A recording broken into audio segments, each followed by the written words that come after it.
TSA Offseason Powerlifting Program, week number 5, bench press and deadlifts.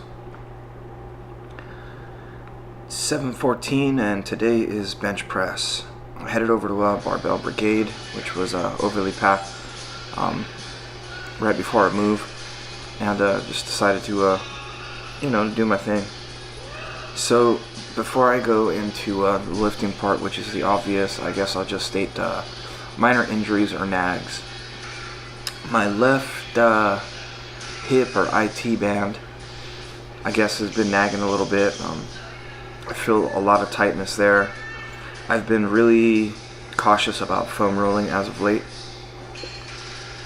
just because I want to remain super tight and not be, over mobilized in my joints. My left shoulder and left upper pec have been giving me some issues ever since my my overhead press day.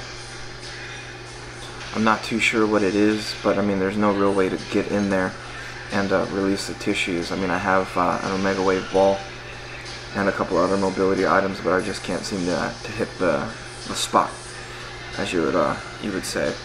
So currently just working the Mark Pro back into rotation to basically release any stuff in my joints. And I guess so moving along from the injury nags, the second thing would be weight. I don't know if you noticed, but I look a little bit fluffier. I've been hovering around 204, 207, and I haven't been able to recoup ever since the 4th of July weekend. My weight hasn't normalized itself just yet, so I'm assuming probably after this week, if it doesn't go down, honey will either probably cut some calories or add some cardio in, I imagine. I've had a problem with close grip bench pressing. The last time I tried to do 135 pounds, I only managed one set and failed immediately on the second, right around 4 reps. So I've slowly been building my way to this, and while it's not an impressive weight for many others, I was ecstatic that I was able to do this. One thing that I find helps me a lot on the bench press is to actually close my eyes.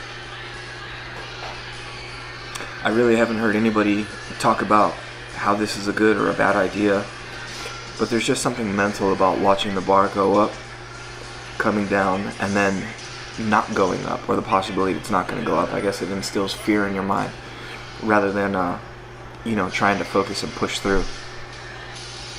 So I feel shutting my eyes and just really focusing on the mind and muscle connection, I guess, just really helps me push out those reps that just aren't moving the way that they're supposed to. For the chest supported rows, I'm doing 80-pound dumbbells here. I've also been working my way up to this, and what I've been trying to do with my chest supported rows is to basically, after I'm done, turn around and do my incline bench press with the same weight. So that's like a mini goal. I felt that the incline was a little too great here. When I was bringing it down, I just really didn't feel like in any kind of groove per se. So after this particular set, I decided not to push it to 10 reps, and I think I just did 8. It just felt really, really awkward, and like I said, that shoulder in that area where there's not a lot of muscle, it's just like right between your, like that triangle area between your collarbone and just the middle of your shoulder and your left upper pec. That's where I get the stinging sensation every now and then. It doesn't hurt. It's just more of like a sting. So I'm being very wary about that. That pretty much rounds up the bench day. I just didn't really show the additional accessories because it was just way too much shit going on in the gym, which I think was just pull-ups. And bringing us to yesterday, the 15th, which is deadlifts. So this is the athletic club at my job.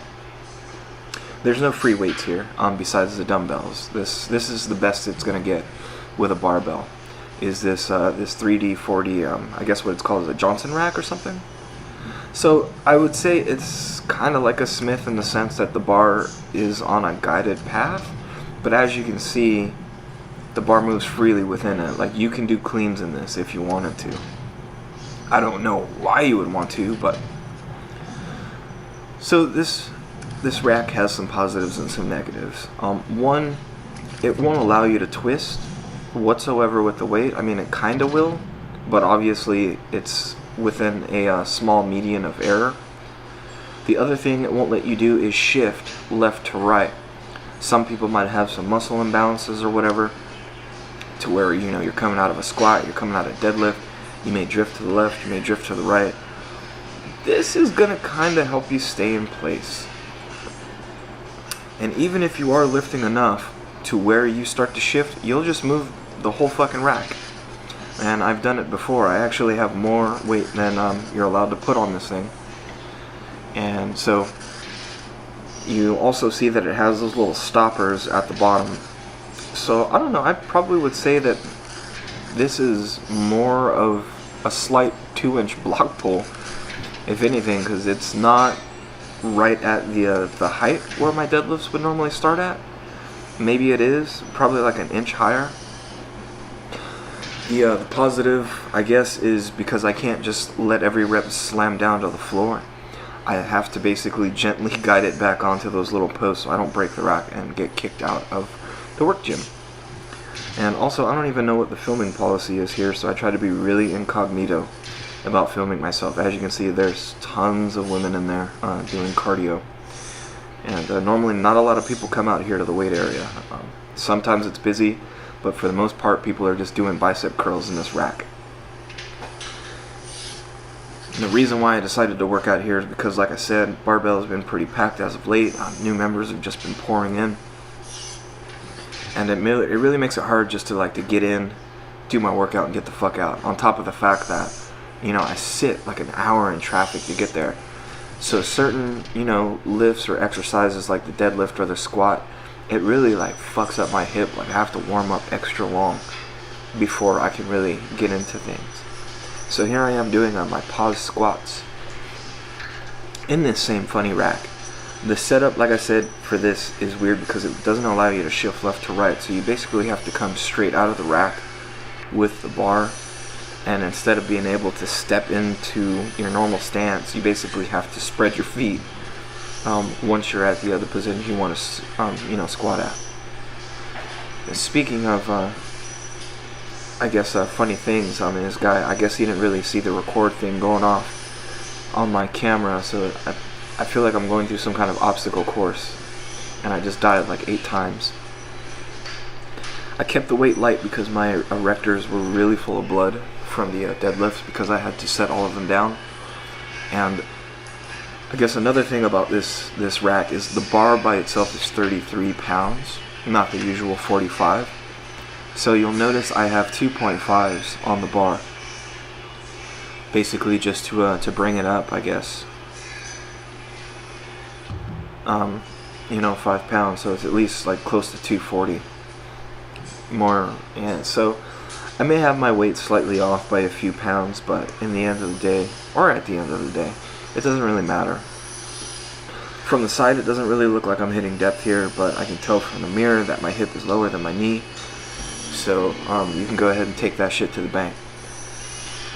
Other than that, I feel pretty good so far about the training this week. It's not too much of an ass blaster, but come next week, I think that's when things are going to get hard again. And then after that, I believe is a much needed deload.